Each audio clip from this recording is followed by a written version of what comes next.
What's up, guys? This is Kephas, and we are back with more leveling in WoW. And, of course, we're still in the Wetlands, leaving Meniful Harbor to continue our questing adventures out here. This is a pretty interesting zone. I mean, I like the zone itself. As far as, like, the things that I'm doing, it's pretty standard. There's really not much to go on. I guess if I actually read quest text, maybe it would be more interesting. But, man, I really wish that project that old Bellular was working on would have worked out and they wouldn't have put a cease and desist on there, because I would love to have some audio quest text. I mean, like, if all the quest text in the game was audio, I mean, it'd be a huge download, but man, would it be worth it for someone like me, because all the reading just after a while really starts to have an effect on my head and on my eyes, so I tend to avoid it. But that reminds me, I was checking out Final Fantasy VII. I've got it on Steam, and I was thinking about playing through it again, because it seems like it's going to be forever before that remake comes out. But there's a mod that's being worked on where someone has actually got some people doing voice work, and they're going to like try to completely audio the text for that game, which is awesome. Makes me want to play the game again. But I would love something like that for Warcraft, and it's unfortunate that they had to. I don't know. It's like, if you're going to put a cease and desist on something like that, then why not do it yourselves? If you don't intend to do it yourselves, and I don't know, maybe they are intending to do something like that, but if not, I mean, why not let the mod go through? It's free and it's adding to the game. I don't know. It was just a very weird thing, but, you know, be that as it may, speaking of cease and desists, that kind of brings us into what I want to talk about this episode. Since we're just kind of questing through Wetlands, there's nothing really too much to talk about in terms of the actual what I'm actually doing here, but we did just hit level 24. But a while back, if you guys remember, Blizzard put a cease and desist on a very popular vanilla WoW private server called Nostralius, whatever it was called. I had some things to say about it, and so did a lot of other people having some things to say about it. And you know, it's kind of funny, because back then, you know, you had people that really wanted classic servers, and I think that really brought that whole thing a lot of attention. I think that it kind of I think there were a lot of people that didn't want to do private servers but wanted to have a classic WoW server, you know, and so people were asking Blizzard, you know, will you ever have a classic WoW server in the game?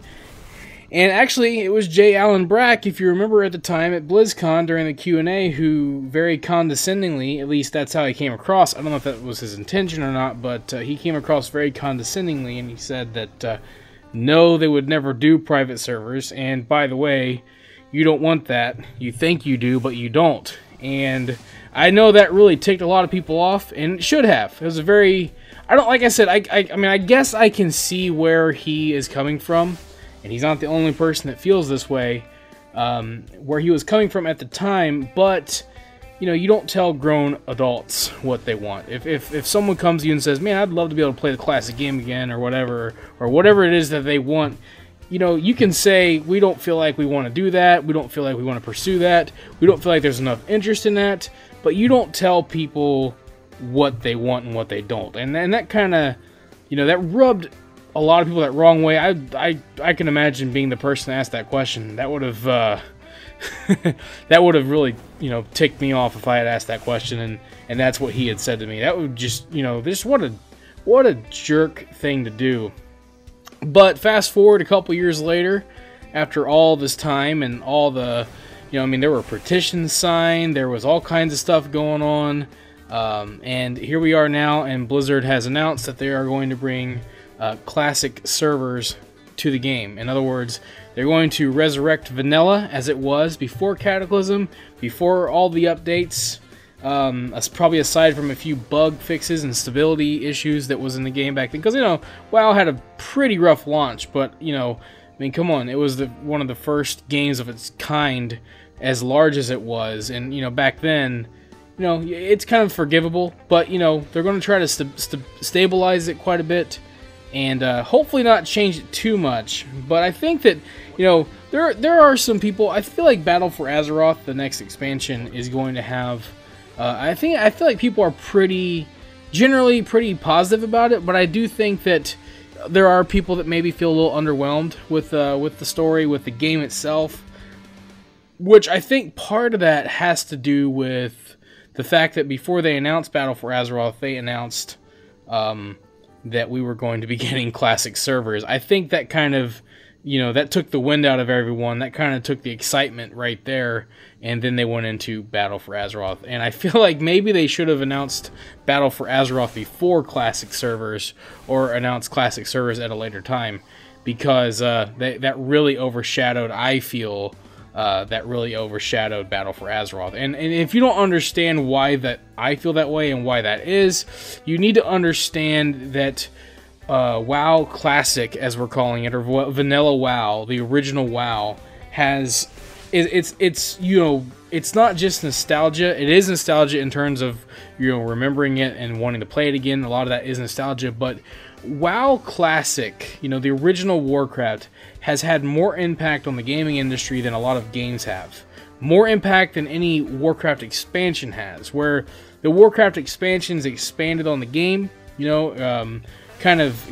people who are fans of the Warcraft series specifically, those expansions might be more memorable to actual WoW fans, people who have stuck around. But the original World of Warcraft was a game that drew masses. It drew people, who didn't normally play games or weren't into MMOs or even computer games, and it brought a lot of people into gaming. It brought a lot of people into computers. Brought a lot of people into RPGs and fantasy.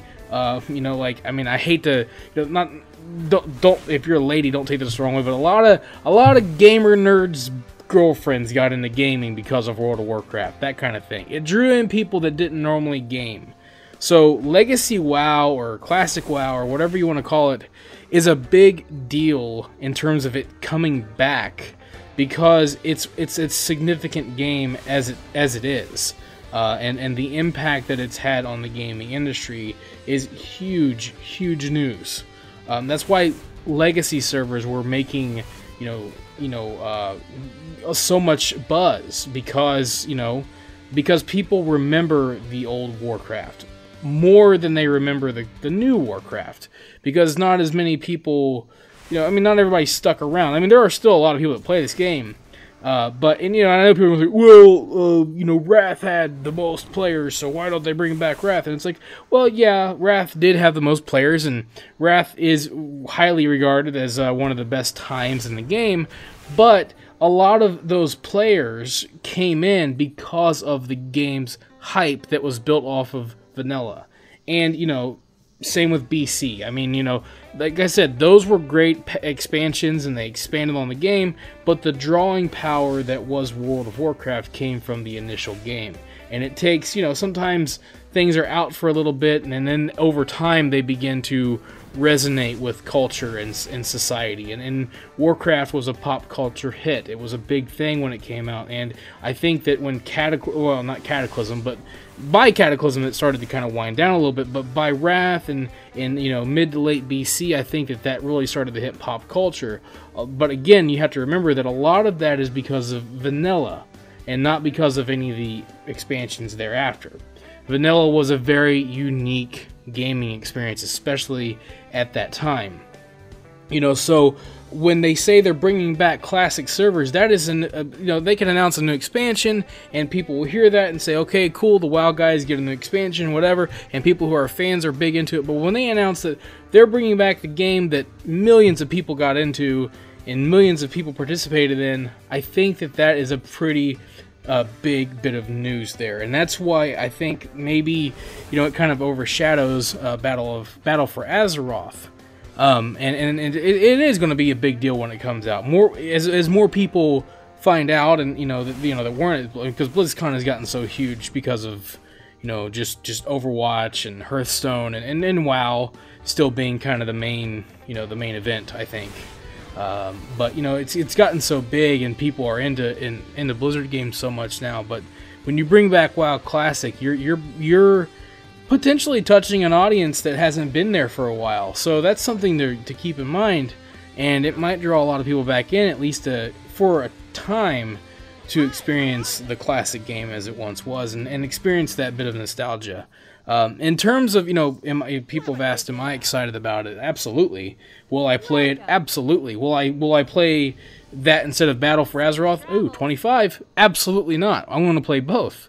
And it's going to be fun. So I'm going to play both, and, I'm not, I don't just exclusively play WoW. It's like playing two different games. I mean, it's the same game, but it's like playing Super Mario 64 and playing Super Mario Odyssey. Of course, I can do that. I can play both. So it's going to be fun. I'm looking forward to it. I don't know how they're going to go about it. I kind of imagine that we're going to have two different clients. I don't imagine that it's going to be the same client, because you might as well just have two separate clients, because so much of the game has changed since Cataclysm. I mean, they have to basically rebuild the game from the ground up. From what it seems, I don't know how true that is, but that's just the way they're making it sound. I don't know if they're going to go back and get it or whatever. I don't know. It's very strange to me that a company would not have that in their archive somewhere. It's just weird that they don't have the classic game somewhere. It's just if that's the case, then again, this is one of those things where you look at a company you guys are kind of dumb. Why would you not preserve the game? I mean, surely they can store it somewhere. It's just really strange to me. I mean, and that's how they act. I don't believe that. Either they're just saying that to kind of be funny, or they're a really dumb bunch of people. And so I would imagine that they have to have some stuff. If they have to rebuild it from the ground up, that's just stupidity on their part. Because, I can't imagine that they would have never thought, this is one of the things that I think, a lot of people, there are a lot of people that overhype this, for sure. And I know what it is. I know what I'm getting into when I get into classic WoW. It's a very, I guess you could say, compared to the game now, it's a very unpolished game. Not saying it's better, not saying it's worse. There's a lot of things that have been improved on. There's a lot of things that have been changed. Some things you could say are quality of life improvements. Some people would say aren't so much improvements as they are changes, some being less desirable than others. But be that as it may, you're going to have an expansion, or not an expansion, but you're going to have a game that is very different from the game we know. And for some people that might be a turnoff, and for some other people that might be an exciting thing. For example, if you give hunters bullets, a lot of people are going to say you're gonna hate the game when you go back and you have hunters with bullets. Well, I don't know. That might actually be fun, because you have to understand it's been many years since that's been experienced. So what you call a quality of life improvement, other people might call a fun mechanic that was taken out of the game. We'll find out. Some people are going to view it different ways. I think one of the things that might turn a lot of people off is the time investment. Vanilla took significantly longer. As you can see, I've leveled up just twice in this video. In Vanilla, it took several hours to get some levels, depending on how good you were. I mean, when I first played the game, it took me a couple days to get a few levels in. Just because I wasn't very good, I didn't know what I was doing back then. So that might turn some people off. Time will tell. But I do think that while some might be overhyping it a little bit, I think a lot more people are underestimating the staying power, the interest, and the amount of players that are going to play it and enjoy it. At least people are going to level up. I don't know how many people are going to stick around for endgame, but you have to remember, at its time, Vanilla had a very small portion of the player base that did experience endgame. A lot of people played the game, though, and that didn't stop the game from being a huge hit and a success. So you can't just say, well, wait till you get to endgame and you have to grind. Dude, Vanilla didn't have a huge endgame participation. It had endgame, but a lot of people weren't participating in it. So you can't really go to that and say that people aren't going to enjoy it. A lot of people enjoyed it then, and I think a lot of people might go back and enjoy it now. But time will tell. So, I'm excited about it. There really isn't too much to say about it other than I hope they don't change it too much. If they give us vanilla as it was, don't add in little things that dilute it, sure, they can fix bugs and all that kind of stuff is fine, but, make it be what it was, unbalanced classes and all. It's fine. We'll make it work. But if you change it, you can't add in, AoE looting or whatever bullcrap, account-wide stuff like that, because it changes the game too much. But I'm looking forward to vanilla. I think a lot of people are. and I think it's going to be a lot of fun. And that's really all there is to say about it for now, because it's a ways off and we will see how it goes. But other than that, you guys, it's time to move on to the next zone, because we are pretty much past this zone in terms of levels. We didn't really get that far into it. Can't wait for the scaling to come into place, but you have a chance to vote once again in the straw poll, and there will be a link in the description below where you can do that. So don't forget to vote for what zone you want to see me go to next. Your choices are Stone Talon Mountains, Arathi Highlands, and Stranglethorn Vale. So feel free to check out that straw poll and vote on which zone you want me to go to next, and the winner is where we will go. So thank you guys for watching. I hope you enjoyed this video. If you did, feel free to hit that like button, share it with your friends, and subscribe for more videos. And as always, feel free to leave feedback in the comments. Let me know what kinds of games you like to see me play, and I will see you guys next time.